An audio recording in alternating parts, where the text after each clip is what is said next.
Bonjour à tous, bienvenue sur ma chaîne, je suis Colorielle, je suis ravie de vous accueillir aujourd'hui pour un nouvel échange. Merci à toutes les belles âmes, à toutes les belles flammes et à toutes les belles couleurs qui passeront sur cette vidéo pour la partager avec moi et pour essayer de comprendre un peu différemment, donner un exemple d'expérience et croiser avec vous en fait pour voir un petit peu ce qui résonne et comment ça marche pour vous. J'ai souhaité partager avec vous mon début de mise en place de mantras et de routine matinale pour pouvoir se libérer de certaines choses. Ça résonnera pour certains.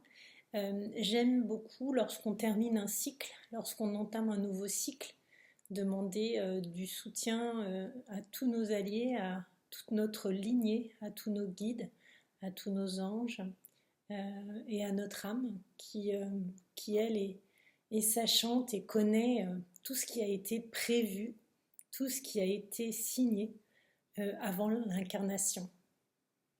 Donc j'aime beaucoup faire appel à toutes ces personnes bienveillantes lorsque l'on est en recueillement, en formulation de ce que l'on attend et pouvoir ainsi s'entourer de belles énergies, de bonnes énergies qui viennent nous soutenir lorsque l'on passe une forme de transition. Et ces derniers mois, ces dernières semaines, j'ai eu l'impression qu'il y avait beaucoup de transitions. Oups, pardon pour le bip. Je vais tout de suite le couper. Voilà. Du coup, je vous partage une sorte de petit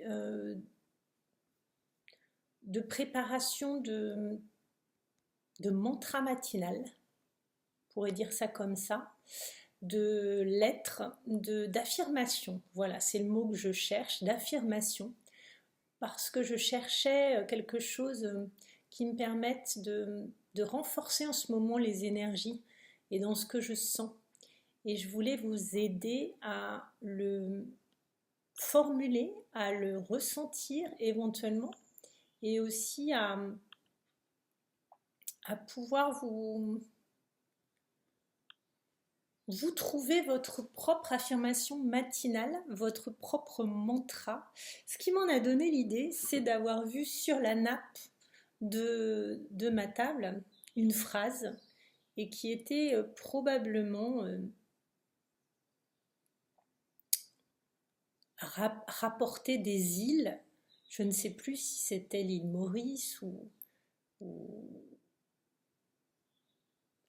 la Martinique ou la Guadeloupe ou les Seychelles, je ne me rappelle plus, mais en tout cas je suis tombée sur une phrase qui était sur ma nappe et ça m'a fait penser à cette réaffirmation de quelque chose de positif qui peut être dans l'accueil, dans le partage, en l'occurrence pour être tous à une table.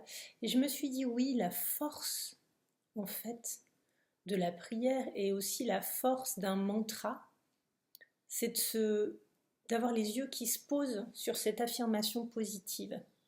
Et je vous propose de partager celle qui a résonné pour moi et qui peut vous aider aussi. Je me libère des attentes du passé, j'accueille l'amour dans le présent. Je suis prête à créer maintenant une relation plus saine, épanouissante et respectueuse.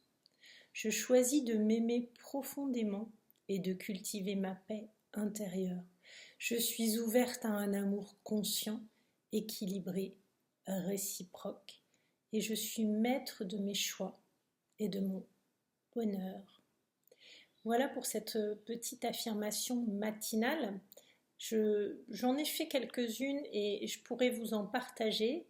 L'idée, c'est de trouver ce qui peut vous inspirer ce qui peut vous parler par rapport à ce qui vous correspond à un moment donné et aussi à ce qui résonne pour vous.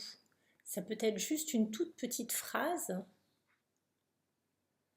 et ça peut être quelque chose de plus profond. J'ai également fait une liste des conseils pour se sentir bien. Comment ça marche en fait et ce qui est rigolo, c'est que c'est à la croisée des chemins entre mon ancien moi, qui était architecte d'intérieur, et mon côté spirituel maintenant, qui est dans l'éveil de conscience et l'éveil de soi, la connexion à son essence profonde.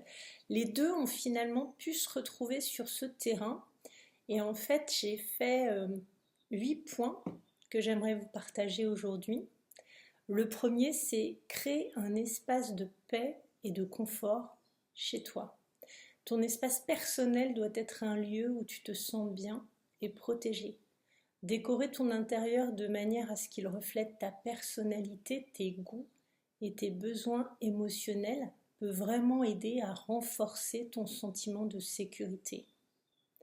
Le 2, c'est établir une routine quotidienne, avoir des habitudes régulières comme la pratique du yoga, du qigong, du tai chi chuan, pour moi, du footing aussi, peut t'aider à te sentir plus en contrôle de ta journée, à réduire ton anxiété. Pour ceux qui aiment ce qui se répète, la prévisibilité de certaines actions apporte un grand sentiment de sécurité intérieure. Utiliser en 3 la nature comme ressource. Puisque moi j'habite dans un parc et près de la plage, ces éléments naturels peuvent être très ancrants. Marcher, respirer profondément, prendre le temps de te connecter à la nature peut t'apporter une grande sérénité. 4. Rencontrer progressivement des gens. Même si tu n'as pas de famille ou de nombreux amis proches, tu peux commencer à créer du lien à ton propre rythme. Rejoindre des groupes locaux, des ateliers, des événements peut t'aider à t'intégrer, à élargir ton cercle social sans pression et dans le cheminement d'un renouvellement d'entourage. 5. Maintenir quelques connexions virtuelles. La distance ne signifie pas que tu dois te couper du monde. Prendre le temps d'entretenir des relations virtuelles avec des personnes que tu aimes et de confiance peut t'apporter un grand soutien émotionnel et un sentiment d'appartenance. 6. Travailler sur ton indépendance émotionnelle. Quelles que soient vos caractéristiques, pour certains en tant qu'hypnothérapeute ou même médium, mais pour beaucoup d'autres, tu as les ressources intérieures puissantes pour te soutenir. Parfois, l'autosuffisance émotionnelle, cultivée par des pratiques comme la méditation, l'introspection, peut apporter un sentiment de sécurité plus profond et de paix tranquille. En 7, je mettrai demander de l'aide quand c'est nécessaire.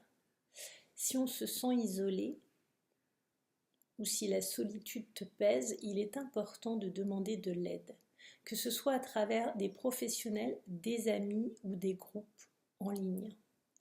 Ne pas hésiter à chercher du soutien et une forme de prendre soin de soi, garder son équilibre émotionnel. En 8, rappelle-toi que l'incertitude fait partie de la croissance. Lorsqu'on change d'environnement, lorsqu'on change de vie, pour certains en éveil spirituel ou en ouverture spirituelle, bien que l'incertitude t'apporte une forme d'instabilité, c'est aussi une occasion de réinventer ta vie selon tes propres désirs. Parfois, accepter l'inconfort du changement peut t'aider à traverser cette période plus sereinement et à aller vers un renouvellement utile et juste. Voilà pour ces conseils. Ce qui m'est venu ce matin, ça peut être aussi des phrases de libération plus appuyées pour certains. N'hésitez pas à avoir dans cette routine de les répéter durant un temps, ils vont vous aider.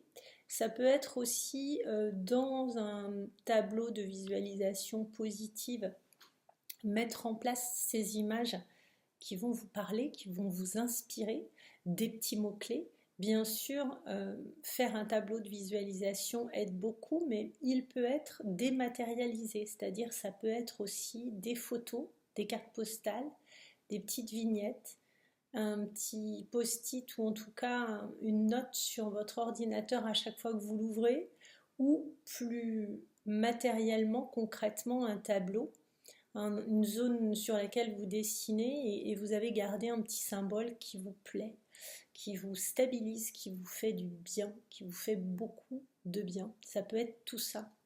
Voilà pour le partage du jour, on y reviendra. Je vous souhaite une très jolie journée à tous. Je vous embrasse.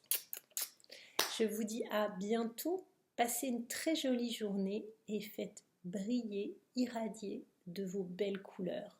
À bientôt sur ma chaîne.